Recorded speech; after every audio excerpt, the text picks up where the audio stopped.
कांधे पर ले गमछा चलते चलते जीत ही लेंगे एक दिन लड़ते लड़ते। समय नहीं मिल पाता है, बात सही है, लेकिन मेरी जो पुस्तक है वो तो बहुत पुरानी लिखी हुई थी।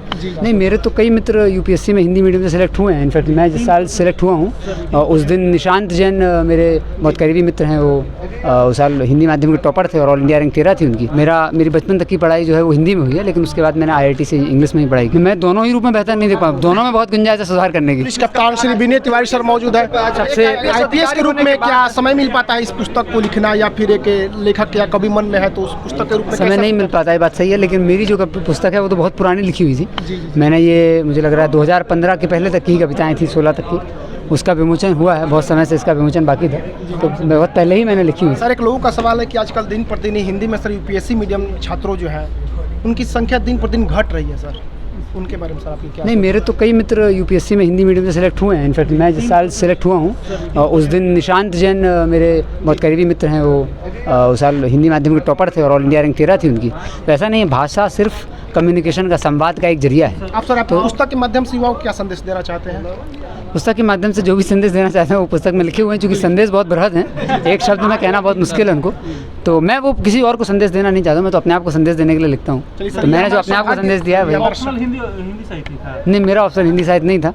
मेरी बचपन तक की पढ़ाई जो है वो हिंदी में हुई है, लेकिन उसके बाद मैंने IIT से इंग्लिश में ही पढ़ाई की, तो मेरा ऑप्शन तो सिविल इंजीनियरिंग था। सर, एक आप अपने IPS के रूप में अपने आप को बेहतर देखते हैं या फिर कवि लेखक के रूप में देखते हैं? मैं दोनों ही रूप में बेहतर नहीं देख पाऊँ, दोनों में बहुत गुंजाइश है सुधार करने की। बहुत बहुत धन्यवाद सर। हमारे साथ एक ऐसे शख्स मौजूद हैं जो बिहार, यूपी और झारखंड की आन बान शान कहे जाने वाले, गमछी को एक नया स्वरूप दिया, गमछी को एक नया सपना दिया, नाम है नीलोत्पल मृणाल।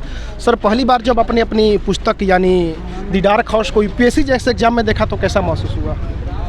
बढ़िया, किसी को भी लगता है कि आप जिस परीक्षा की तैयारी कर रहे हैं उससे जुड़े लोग आपको पढ़ रहे हैं, देख रहे हैं, तो बड़ा अच्छा लगता है।